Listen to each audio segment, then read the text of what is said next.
You've seen this microphone featured on the Joe Rogan podcast, and you've seen some larger YouTubers like, say, Leon Lush and the like that use the Shure SM7B, but is this the best solution when it comes to live streaming or podcasting? And also, is it really a cost-effective solution for your needs? That's a really great question, because in today's video, we're going to be doing a full unboxing and review of the Shure SM7B, and I'm going to show you a full setup for what I do for live streaming. Stick around to the very end, because I'm going to actually do a very comprehensive view of some of the features of this SM7B. I'm also going to do an unboxing, and also we're going to go ahead and review the product in total. And if you plan on taking a look at some of these features or purchasing the product, please use our affiliate link in the description down below, or you can visit livestreamingtech.com/SM7B. So what is the Shure SM7B? Well, this is kind of like the gold standard of microphones these days. And there is a lot of people that have used the Shure SM7B over the years.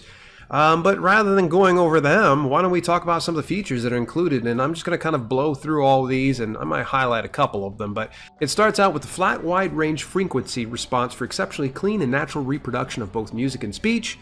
Bass roll-off and mid-range emphasis controls with graphic display of response setting. Improved rejection of electromagnetic hum, optimized for shielding against broadband interference emitted by computer monitors.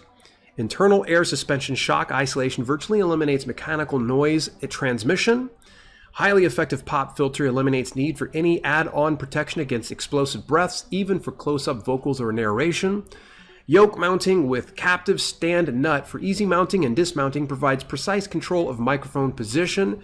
Classic cardioid polar pattern, uniform with frequency and symmetrical about access to provide maximum rejection and minimum coloration of off-access sound. What does cardioid versus omnidirectional microphones mean anyways?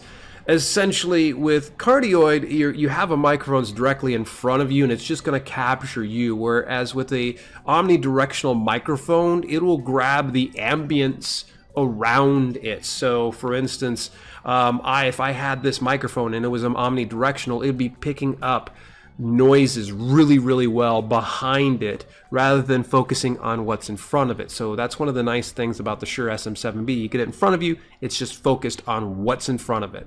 And lastly, the rugged construction and excellent cartridge protection for outstanding reliability. Okay, so now for the unboxing. Now, normally I order my stuff through Amazon, but there was a long delay for some of the shipments going out, and I really wanted to kind of get it right away, so I headed over to my local Micro Center. But the nice thing is, it costs the same at Micro Center as what it did over on Amazon. Sadly, I don't have an affiliate link over to Micro Center, so there's that. It came in a cardboard box with cardstock covering, and it was sealed with tamper-proof tape. So that was reassuring when I was able to crack this open. I know that I was the first to look at it. And it also came with a Shure vinyl sticker. Next was the limited warranty paperwork, and you have a limited warranty for up to 2 years for any kind of defect. So if you happen to be slamming this against the wall, then chances are very likely that 2-year warranty is going to be null and void. So I know for sure, and this is a little bit of foreshadowing, I wasn't just going to rely on this 2-year warranty, so we'll cross that bridge here eventually. I know I'm not the most delicate with my equipment. So then came the user guide, and the mic actually came fully assembled in the plastic bag, so that was kind of cool. They didn't need to put a bunch of parts together, so it was ready to rock and roll. And there came a back plate that you can actually put onto the microphone and cover up some of the settings. And then inside the large bag, there was the A7WS detachable windscreen. This is for somebody that has a little bit more breathy speech. So in any event, to install this, you actually have to kind of grasp it around the base. There's like a little bit of like a plastic ring just before the metal comes into play. And you're going to gently pull that off there, and it'll come pop off, and you'll see the actual microphone exposed. And then you can just slip on the large A7WS detachable windscreen. Also came along with a screw-in washer and adapter, so there are some stands that you're going to need to slip an adapter onto it. So for instance, if you happen to be using, say, a camera tripod to put your mic on, I don't know why you'd do that, this would actually help to put an adapter on there, and it can screw right on top of it. And then actually came with a small strip of Velcro with adhesive, so if you have like a microphone stand or a boom of some sort, you can actually get it to where it is attached to that boom or that mic stand with the Velcro. Now you'll notice actually when you open it up, you don't initially see it, but that Velcro is actually right up underneath the styrofoam cover. So this is a strip for a large Velcro for the cords again. Now the mic actually comes with this sturdy adjustable mount. I kind of liked it, but in the event that you find, say, that you're dangling or bringing it down from a boom or starting it from desktop, you may have to adjust it accordingly. I found it a bit of a pain in the rear end to actually pull out some of the washers and get it remounted. Read through the manual. They walk you through it. Don't take them lightly when they say keep an eye on the washers, because they actually do fall out rather easily, and then trying to remount it back on can be kind of a pain in the butt. And on the back side of the microphone, there's actually some adjustable settings. My friends that have used SM7B before, that's including Ross Brand as well as Dan Courier, they had recommended to actually just leave it in the neutral setting. Dan Courier said more recently he switched it up in the up position on the right hand side. But otherwise, I'm pretty happy with this setting and the way it sounds. I played around with the other ones and I didn't really notice too much of a difference, so I just left it neutral. And last but not least, we're looking at mounting on a mic stand or a boom. It's rather intuitive. I mean, you're just going to end up screwing it on top of a mic or a stand. Again, if you have to put an adapter into place, you're going to need to go ahead and screw that on first and then put it over on top of that and screw it into place. Now, what about the cost? Now, this is where you're going to have to probably brace yourselves, and especially if you're used to buying cheaper tech for your podcasting or live streaming needs.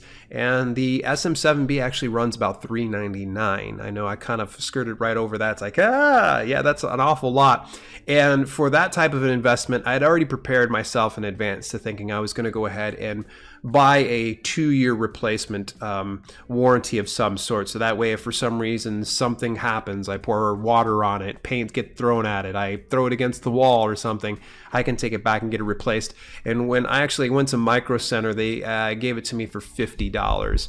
I've ruined some tech before, and I've regretted the fact that I didn't get a replacement plan. Now, if you're the type of person that you're like, hey, I'm really good with my stuff, then don't worry about getting the replacement plan, because all in all, I spent, with taxes and the 2-year replacement, it's well in excess of $450. It was just south of $500 when it was all said and done. It should be noted, though, if you end up buying this from Micro Center and you have that 2-year replacement warranty, as soon as you take that product back to them, the warranty is null and void. They will give you the replacement, but if you want to get another warranty put on it, you have to pay for that again. So what are my thoughts on the Shure SM7B? I've been using it for quite a while now, and I gotta tell you that I've got a very positive opinion of it. It is the gold standard in podcasting and live streaming. If you really want to be taken seriously, it's important that you invest into audio. In fact, I almost recommend for most everybody is, it's okay to get away with potato quality video cameras, but you can't get away with potato quality audio. You really need to get some good audio production. Now, would I recommend that someone get SM7B if they're starting out into this business? Possibly not, but it's a good idea to work your way up to that point. And the one thing that I really enjoy about it, I actually had the Rode NT1A at one point or another, and it was a good microphone, and it was great for voiceover work and narration, but my biggest issue was it would capture a lot of plosives, and that means a lot of just, if you're doing hard words like check and anything with a hard P in it or a T, it would trigger it, and it would get it to where it would peak out that microphone. So the SM7B, I have no issue anymore. I don't need to be careful about how I say my words. I can just deliver just naturally. And here's the thing, is it's professional grade sound without any hassle of post-production adjustments. Meaning that, for instance, if you happen to be live streaming and you're using the SM7B, you don't need to go back through and adjust your audio. As long as you have it all dialed in before you go live, then great. For instance, while I'm shooting this video, I'm pre-recording it. I would just check the levels before I went ahead and hit the record, and I don't really need to worry about fussing with any post-production. I just go ahead and put the audio out as is. The other thing is there's no cables and no stand. Now, I just want to let you know that, because when you order this, if you don't have a stand, you need to anticipate on paying for one. Now, I had a stand, so I was good to go. And the other thing is I already had XLR cables. You're going to need to make sure you order XLR cables. The other issue that you're going to have as well is going to be the fact that you're going to need to have some type of an audio interface before you put it into your computer, because it's not as simple as taking an XLR cable that goes into USB and plugging it directly in to your PC or your Mac. Nah, you're going to need an audio interface of some sort. I actually use the Zoom H6, and I'll be talking about that in a future video. And also, this came highly recommended is if you actually get the Shure SM7B, you're going to need to make sure that you get a mic activator. Could you go without a mic activator? Absolutely. So essentially, the signal that is provided by the SM7B is kind of low, and what we'd have to do is we'd have to increase our gain, turn up the volume on it. But the problem is you turn up the volume, a lot of the noise floor raises, meaning that you're going to hear a lot more hiss and a lot more background sounds that you wouldn't otherwise want to hear. Mic activator gets it to where it boosts that signal before it even hits your audio interface. So I actually ended up getting a Cloudlifter CL1. I'll talk about that in a future video as well. In fact, why don't you go ahead and take a look at that very next video. It's going to be coming out here really soon, where I do talk about the Cloudlifter CL1. Why is it so important, and why is it critical to using it with the Shure SM7B? Hey, I'll see you in that very next video.